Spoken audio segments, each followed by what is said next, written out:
Malevi çiklitleri. Belki de Türkiye'de en çok karıştırılan balık grubu.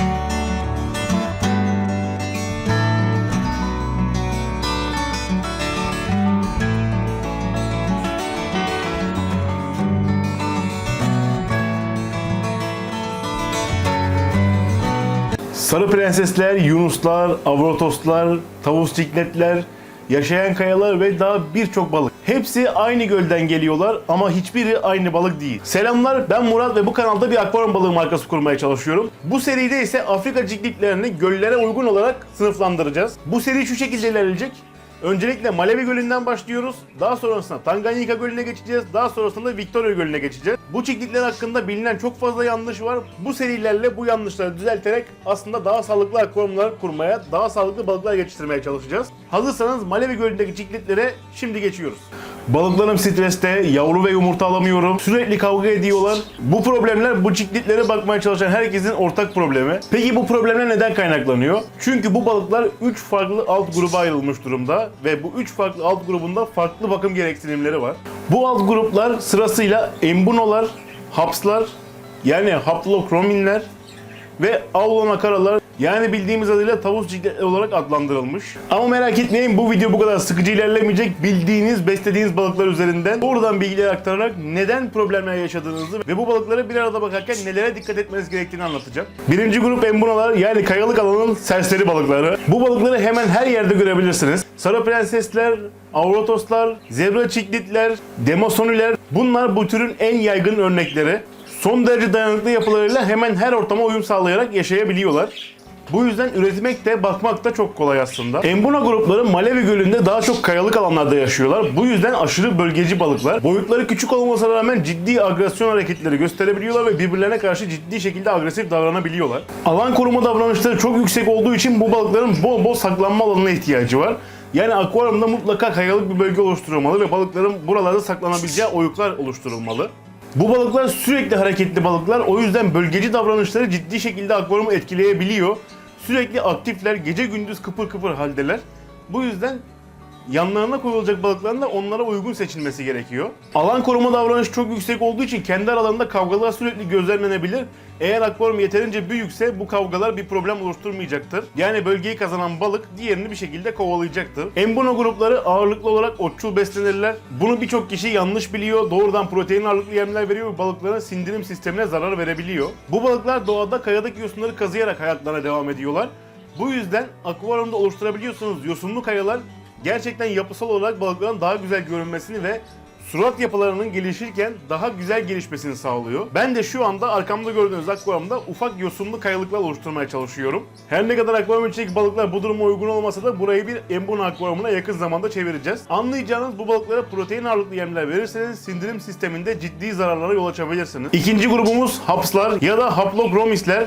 Bunlar açık suların devleri. Türkiye'de en çok sevilen çiklit türleri olabilirler. Çünkü hem yavru verimliliği çok yüksek hem de iri boyutlarıyla akvaryumda ciddi bir göz dolduruyorlar. Özellikle yunus ciklitler hemen her yerde bulabileceğiniz balıklar ve gerçekten görsel olarak göze çok hitap eden balıklar. Ama çoğu kişi yunusların bir haps grubuna girdiğini bilmiyor. Haps grubunda yer alan balıklara farklı örnekler verecek olursak yunus ciklitler birincileri, yaşayan kayalar, venüstüsler ikinci olarak verilebilir ve bildiğimiz mavi prensesler aslında haps grubunda yer alıyorlar. Bu balıklar doğada tamamen açık kumluk alanlarda yaşıyorlar ve derin sularda yaşıyorlar. Bu yüzden cüsseleri diğer embuna gruplarına göre çok daha hızlı gelişebiliyor. Dikkat edin, kayalık alanlar değil, daha geniş kumluk alanlarda yaşıyorlar. Yani oluşturacağınız akvaryum yapısının da mutlaka bu şekilde olması gerekiyor. Kumluk, geniş düzlükler içeren akvaryumlar oluşturmanız gerekiyor. Bu balıklar yumurta dökerken küçük kraterler oluşturuyorlar ve erkek edişi bu kraterin içerisine dönerek yumurtluyorlar. Yani mutlaka akvaryumda buna uygun bir alan oluşturmak gerekiyor. Sadece bu bile embuna ve haps gruplarının bir akvaryumda olmaması gerektiğinin en büyük örneği. Haps grupları daha çok etçil ağırlıklı beslenirler. Doğada küçük balıkları bazı kabukçulların sadece yumuşak kısımlarını yiyerek hayatlarına devam ediyorlar. Bu balıklar aynı zamanda embunalara göre daha sakin hareket ederler ve yavaş yüzüşleriyle aslında ön plana çıkarlar. Başlangıçta çok sakin görünseler de büyüdükçe aralarındaki agresyon artabilir. Birbirlerine baskınlık göstermek isteyebilirler. Özellikle iki erkek yunus bir araya geldiğinde koloni için ciddi kavgalara girebiliyorlar. Gelelim ülkemizde olmasa da dünyada en çok dikkat çeken çiklit gruplarından bir tanesine peacock'lara ya da en çok kullanılan adıyla aulon okaralara. Ülkemizde birçok farklı isimle anılıyorlar. ama en bilinen isimleri tavus ciklitler. Tavus ciklit ismini almalarının en büyük sebebi oluşturdukları renk şölenleri. Bu balığı birçok farklı renkte görebilirsiniz. Bende şu anda albinolar ve OB peacocklar var. Hemen arkamda görmüş olduğunuz akvaryumda onları yavrudan büyütüyorum. Aulonokoralar aslında hiçbir gruba girmiyorlar. Yani ne Haps ne Embuno grubuna giriyorlar. Kendi başlarına bir tür olarak ortaya çıkmışlar. Bunun da sebebi şu: aslında her iki türün de özelliklerini bünyelerinde barındırıyorlar. Bu balıklar doğada daha çok yarı kum ve yarı kayalık alanlarda yaşıyorlar. Yani tam anlamıyla kayalıkların açık sulara geçtiği bölümlerde yaşıyorlar. Davranış olarak baktığımızda orta derece agresifler. Embunolara kadar sert değiller ama yunuslar kadar da sakin değiller. Tam ara formda bir yerde kalmışlar. Bu balıklar da ağırlıklı protein alarak besleniyorlar ama tamamen etçil değiller ve bünyeleri gerçekten beslenme konusunda hassas. Kumda yaşayan küçük canlıları süzerek yiyebilirler. Yani bu balıklar embunalar kadar alg yemiyorlar ama Haps grubundaki balıklar kadar da et yemiyorlar. Bunlara örnek olarak Red Dragon'ları, OB'leri ve global adıyla bilinen Firefish'leri verebiliriz. Hepsi aslında yapısal olarak benzerler ama renk formları tamamen değişiyor. Karşılaştırma olarak ele alacak olursak embunalar küçükler ama gerçekten belalar. Haps grupları çok büyükler ama çok sakinler. Aulonokoralar ise çok renkliler ama strese çok yatkınlar. Peki bu balıklar neden aynı akvaryumda yaşayabiliyorlar? Hepsi benzer su değerlere sahip yerlerden geliyorlar. Yani bir gölün içerisinde yaşadıkları için su değerleri tamamen benzer aslında. Bu yüzden aynı akvaryuma koyduğunuzda herhangi bir sıkıntı yokmuş gibi gözüküyor.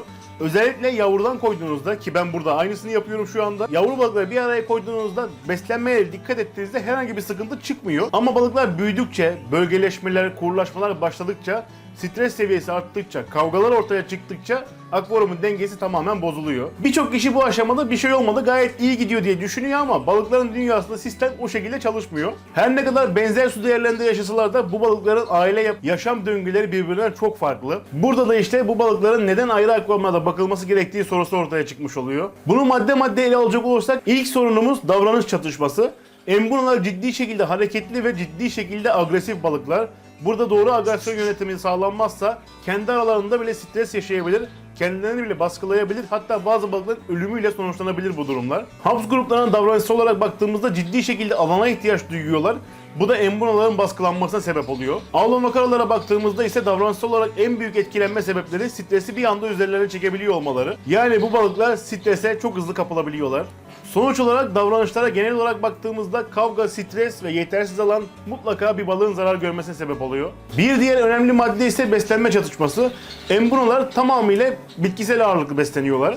Haps grupları tamamen etçil besleniyorlar. Aulonokoralar ise tamamen dengeli besleniyorlar.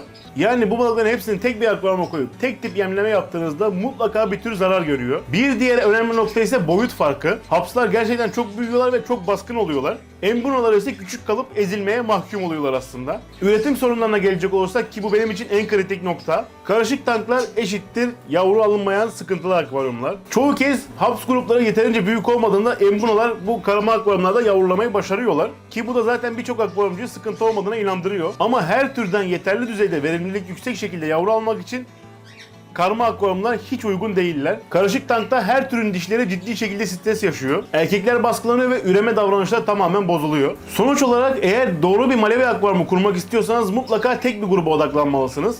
Burada farklı renkler görmek istiyorum, farklı balıkların üremesini istiyorum diyorsanız aslında embunalara odaklanabilirsiniz.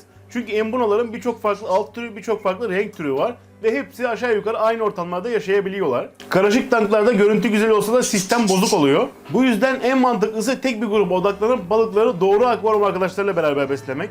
Bu videoda Malawi Gölü'nde yaşayan ciklitlere olabilecek en doğru şekilde ele almaya çalışarak size neden bir arada bakmamanız gerektiğini ya da bir arada baktığınızda ne gibi sıkıntılar yaşayabileceğinizi anlatmaya çalıştım. Eğer bu gibi bilgilendirici akvaryum içeriklerini beğeniyorsanız aşağıdan beni takip etmeyi ve videoları beğenerek bana destek olmayı unutmayın. Yeni videolarda, yeni serilerde görüşmek üzere, hoşça kalın.